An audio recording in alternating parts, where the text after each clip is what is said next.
दोस्तों, आज की इस वीडियो में हम आपको इन 5 बहनों के बारे में बताएंगे जिन्होंने CSS यानी मुकाबले का इम्तहान पास करने का एजाज़ हासिल कर रखा है। वीडियो का बाकायदा आगाज़ करने से पहले नए आने वाले दोस्तों से गुजारिश है कि संधू वायरल टीवी को सब्सक्राइब कर लीजिए और साथ मौजूद बेल वाले आइकन को भी प्रेस कर दीजिए ताकि आपको हमारी नई आने वाली वीडियोस के नोटिफिकेशन मिलते रहे। दोस्तों, इन 5 बहनों का ताल्लुक सूबा खैबर पख्तूनख्वा के ज़िला हरीपुर से है और मलक रफ़ीक अवान और खुर्शीद बेगम की इन 5 बहनों ने रावलपिंडी के कन्वेंट स्कूल से इब्तदाई तलीम हासिल की। ये वही स्कूल है जहां पाकिस्तान की साबिक वज़ीर आज़म बेनज़ीर भुट्टो ने भी अपनी इब्तदाई तलीम हासिल की थी। सबसे बड़ी बहन लैला मलिक शेर ने सन 2008 में CSS का इम्तहान पास किया था और इस कामयाबी ने इनकी छोटी बहनों को वो राह दिखाई कि हर 2 से 3 साल बाद एक बहन CSS के इम्तिहान में कामयाबी हासिल करती चली गई। लैला मलिक शेर इस वक्त कराची में इनकम टैक्स के महकमे में डिप्टी कमिश्नर के फ़राइज़ अदा कर रही हैं। इन्होंने BA तक तलीम हासिल करने के बाद 21 साल और कुछ दिन की उम्र में CSS के इम्तिहान में कामयाबी हासिल करके पाकिस्तान की सबसे कम उम्र CSS ऑफिसर बनने का एजाज़ हासिल किया था। लैला ने मुकाबले का इम्तिहान पास करने के बाद अंग्रेज़ी अदब में MA किया था। इसके बाद शीरी मलिक शेर की बारी आती है जो आजकल नेशनल हाईवे अथॉरिटी इस्लामाबाद में डायरेक्टर हैं। तीसरी बहन Sassi Malik Sher deputy executive CEO Chaklala cantt Rawalpindi में हैं और फिर मारवी मलिक शेर जो बतौर एडिशनल असिस्टेंट कमिश्नर एबटाबाद फ़राइज़ अदा कर रही हैं। जोहा मलिक सबसे छोटी बहन हैं और 17 जून को जारी किए जाने वाले नताइज के मुताबिक वो ऑफिसर मैनेजमेंट ग्रुप में शमूलियत अख्तियार कर चुकी हैं। जोहा ज़माना तालिब इल्मी में कॉलेज नेटबॉल की कप्तान और स्टूडेंट काउंसिल की सदर भी थी।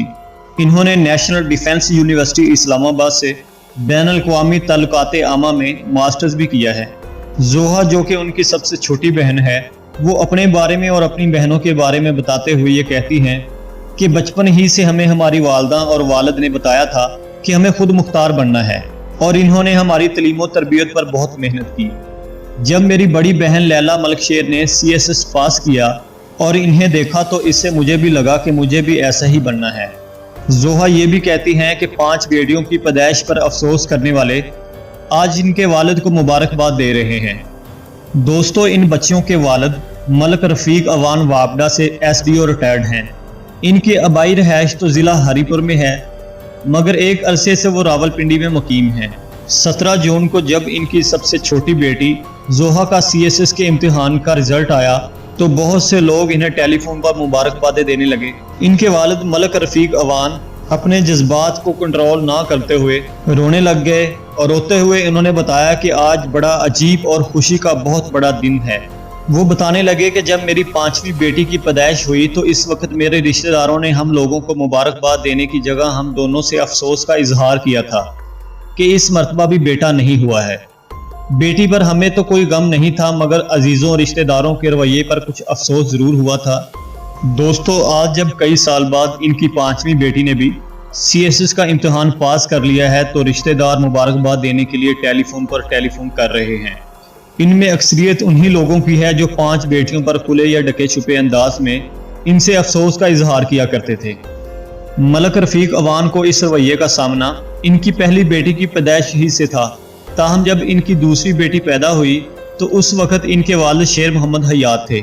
इन्होंने बताया कि उस मौके पर किसी ने बड़े अजीब से लहजे में कहा कि रफ़ीक की दूसरी बेटी पैदा हुई है तो इन्होंने जवाब दिया था कि ये बेटियां नहीं बेटे हैं, जिस पर इन्होंने अपनी दोनों बेटियों के नाम के साथ अपने नाम की जगह पर इनके दादा शेर का नाम लगा दिया था और बाकी बेटियों के साथ भी इसी तरह किया।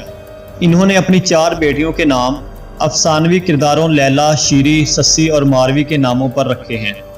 इस बात के पीछे भी इनकी ख्वाहिश थी कि इनकी ये बेटियां मुल्क व कौम के लिए ऐसा काम करेंगी जिसमें इनकी शोहरत होगी, जबकि 5वीं बेटी जोहा का नाम कुरान से लिया गया है जिसका मतलब रोशनी का आगाज़ है। ऐसा शायद इन्होंने इसलिए किया था कि इसकी पैदाइश के मौके पर लोगों का रवैया कुछ ज़्यादा ही बुरा था मगर इनके लिए वो बहुत कीमती और रोशनी ही की तरह थी।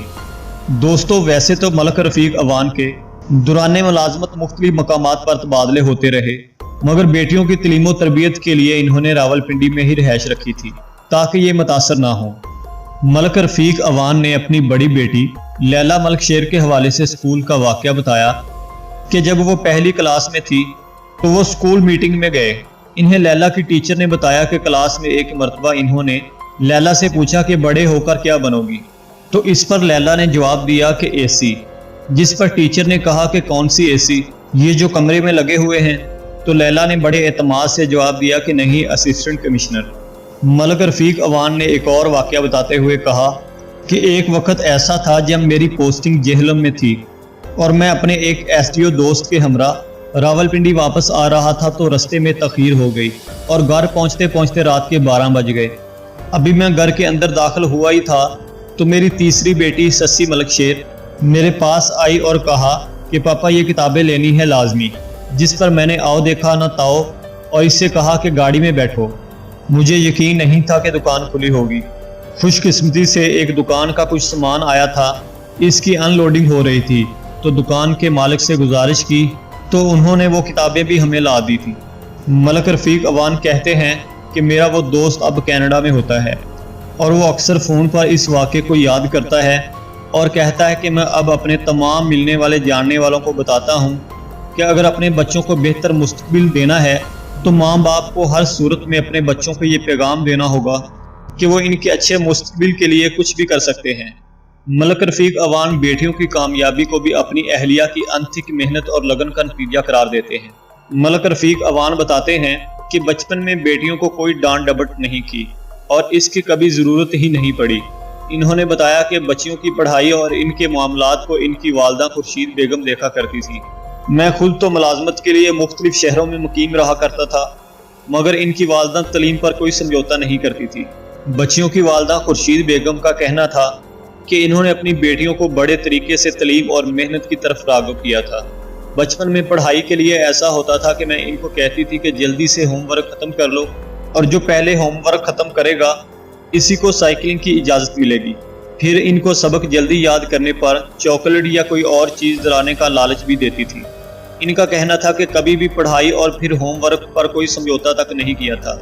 इनका क्लास वर्क चेक करती, होमवर्क में मदद करती थी, क्लास वर्क और होमवर्क याद करने के लिए देती थी, फिर सुनती थी। जब हर साल सालाना छुट्टियां होती थी तो इनको अगली क्लास का कोर्स खुद पढ़ाती थी।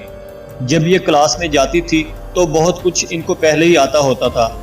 इनका कहना था कि मेरी बल्कि हम दोनों की ज़िंदगी का मकसद सिर्फ और सिर्फ बच्चियों का बेहतर मुस्तकबिल था जो कि हमारी जिम्मेदारी थी। सारी ज़िंदगी कभी भी तलीम और तरबियत के अलावा किसी और वजह से डांट डपट नहीं की थी। हमेशा रात को बैठकर इनके साथ पढ़ाई के अलावा बातचीत होती थी। इनको बड़े लोगों के मुख्तलिफ वाक़यात सुनाती थी, इनकी बात सुनती थी, इनके मसाइल को अगर कोई हो तो समझने की कोशिश करती और इनको हल करती थी। इनका कहना था कि ये खुद भी बहुत मेहनत करती थी, हमेशा अच्छे नंबर लेती थी जिसका नतीजा सबके सामने है। खुर्शीद बेगम का कहना था कि सब वालिदैन को चाहिए कि बेटियों पर बेटों को तरजीह ना दें, बेटों के साथ साथ बेटियों को भी अच्छी तालीम दिलाएं। बेटियों को अगर वालिदैन इत्मीनान देंगे तो वो बहुत कुछ कर दिखाएंगी जिसकी कोई तवक्को भी नहीं कर सकता।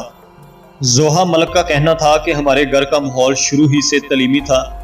हम अक्सर बहनें दुनिया भर के मौज़ूआत पर बात करती थी और अब भी करती हैं, जिसमें बैन अल-अक़वामी मामलात, ख़वातीन का किरदार, ये सब मालूमाती बहसें होती हैं जिससे अब भी हम एक दूसरे से बहुत कुछ सीखते हैं।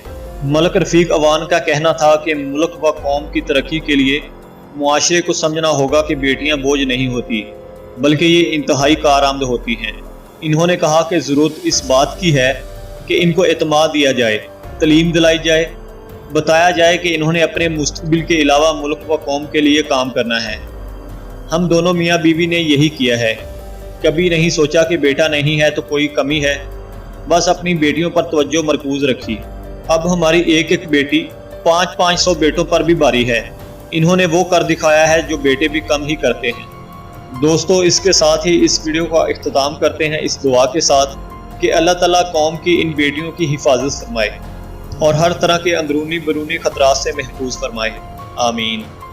दोस्तों, अगर ये वीडियो अच्छी लगे तो इस वीडियो को लाइक कीजिए, शेयर कीजिए और चैनल को सब्सक्राइब करके साथ मौजूद बेल वाले आइकन को भी प्रेस कर दीजिए ताकि आपको इसी तरह की वीडियोस के नोटिफिकेशन मिलते रहें। वीडियो देखने का शुक्रिया, अपना ख्याल रखिएगा। अल्लाह हाफिज़।